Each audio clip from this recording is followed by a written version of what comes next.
Rock stars lived on big stages. But their most unforgettable moments often happened in everyday places.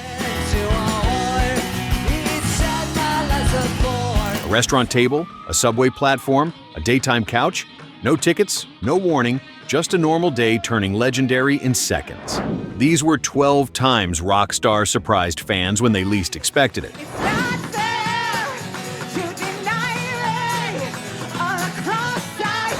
Number 12, Jon Bon Jovi.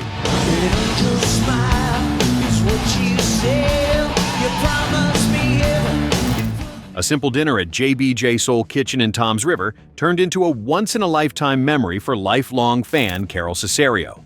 Her daughter set the visit up quietly, and Jon slipped in behind her chair so she would notice him all at once. The reaction was immediate, tears and a stunned "oh my God." Cesario was battling stage 4 lung cancer, and Bon Jovi stayed at the table, talked with the family, and handed her an autographed guitar. The detail that mattered most was the setting, his own community restaurant, where the surprise felt personal instead of promotional. So who's Rosie? Me. Rosie's the ringleader. Number 11, Kiss.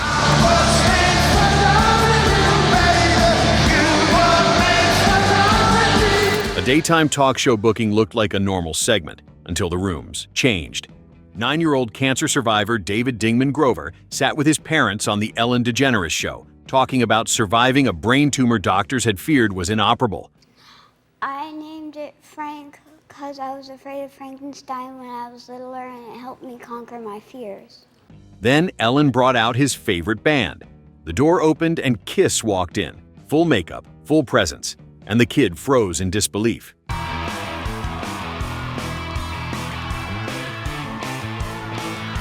They gave him a signed guitar, and Paul Stanley called the whole moment a miracle. Can't wait for us to be a part of a miracle. Yeah. You know, people talk about we're past the age of miracles, but It was pure rock theater, delivered in the gentlest possible way. Number 10, Dave Grohl. I needed somewhere to hang my head without your news. In April 2020, late-night television went remote, and exhaustion hung in the air everywhere, especially for hospital workers. On Jimmy Kimmel Live, a New York nurse named TJ Riley appeared as a healthcare hero, and the segment turned into something he did not see coming. A familiar face popped onto the screen, and suddenly, Dave Grohl was there with an acoustic guitar. Dave! Hey, TJ! Dave, I am a huge fan. Grohl played Everlong, the 1997 Foo Fighters anthem from The Color and the Shape, straight to the camera like it was a private room. Concert. No mosh pit, just gratitude. Everlong tonight. Number 9, U2.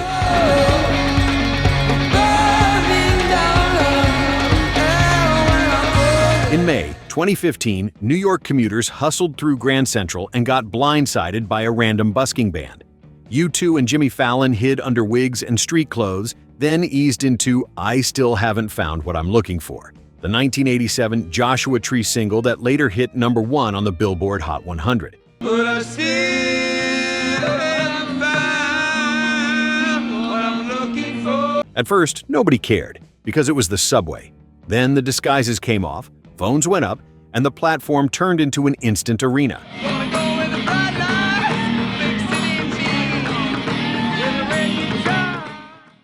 The twist was the timing too, since U2 had postponed a planned Fallon residency months earlier after Bono got seriously hurt in a Central Park bike crash.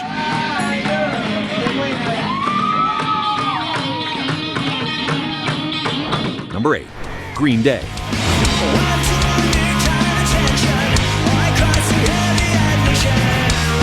In January 2024, Green Day went underground, literally, to remind everyone what punk looked like without production gloss. Disguised as a scruffy street act for The Tonight Show starring Jimmy Fallon, the band set up on a New York City subway platform and started playing like it was 1994 again.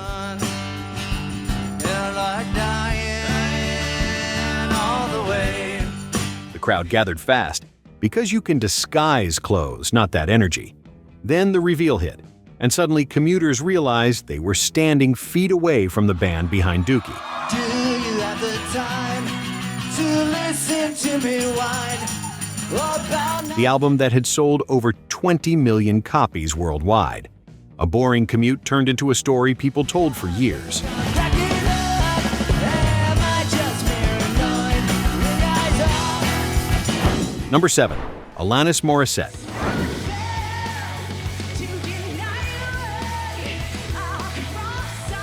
Decades after You Ought to Know introduced Alanis Morissette to the world, she proved her voice still cut through concrete. In December 2019, she and Jimmy Fallon went busking in disguise in a New York City subway station, blonde wig and sunglasses doing their best to hide the unmistakable. Our finest gifts we bring, pa-ra-pa-pum-pum. The first notes pulled strangers out of their routines, and the second the disguise slipped, the station snapped into recognition.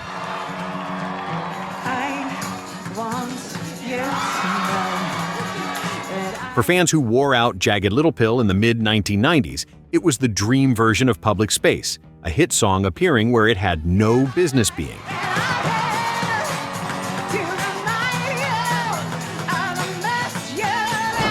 Number 6. Paul McCartney.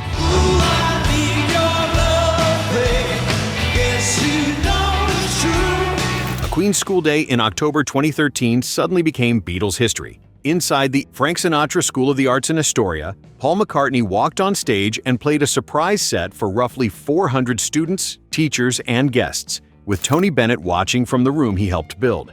McCartney ran through a 13-song set that mixed Beatles classics like 8 Days a Week and Hey Jude with newer material tied to his album New.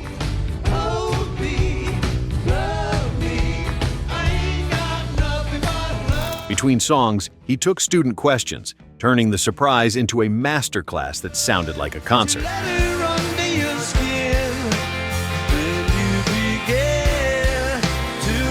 Number 5. Ozzy Osbourne.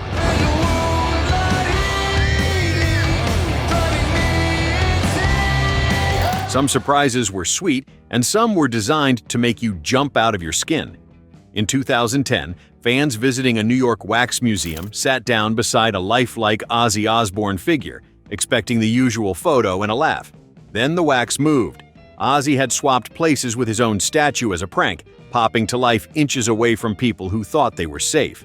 The stunt doubled as promotion around his album Scream, released June 22, 2010, but the real payoff was the raw fan reaction, the scream, then the instant relief and laughter.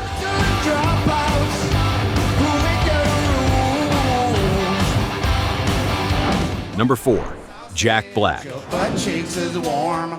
That chick, my dipstick, you need lubricate. By the time Jack Black walked out on The Kelly Clarkson Show, Tanner Smith was already a fan favorite from Love on the Spectrum. But what made the moment sing was the double identity, Hollywood star and actual rock frontman.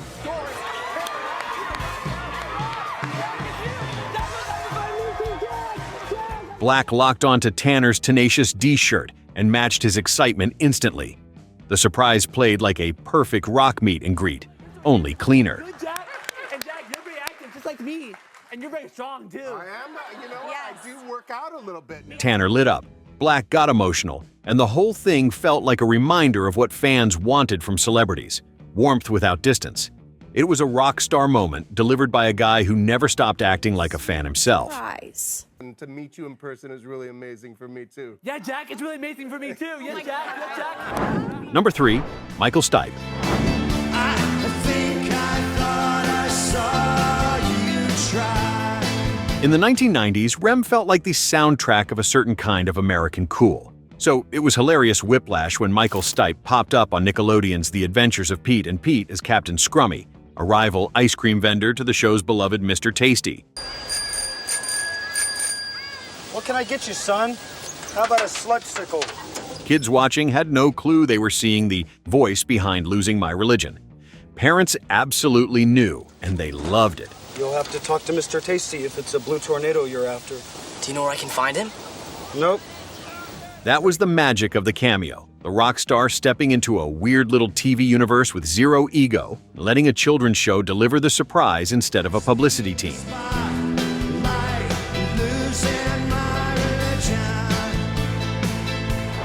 Number 2. Bob Dylan.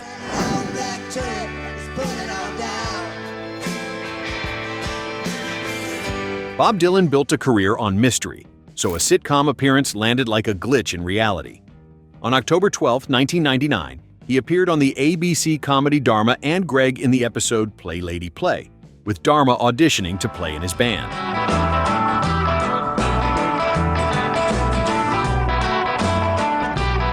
Dylan was warm and good-humored throughout, smiling and visibly enjoying the whole thing. For longtime listeners, it felt like spotting a legend at the grocery store, famous, real, and oddly normal.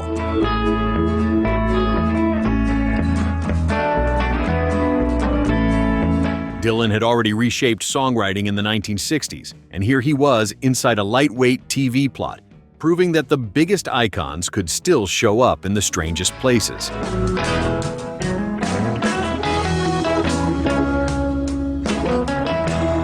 Number 1. Ringo Starr.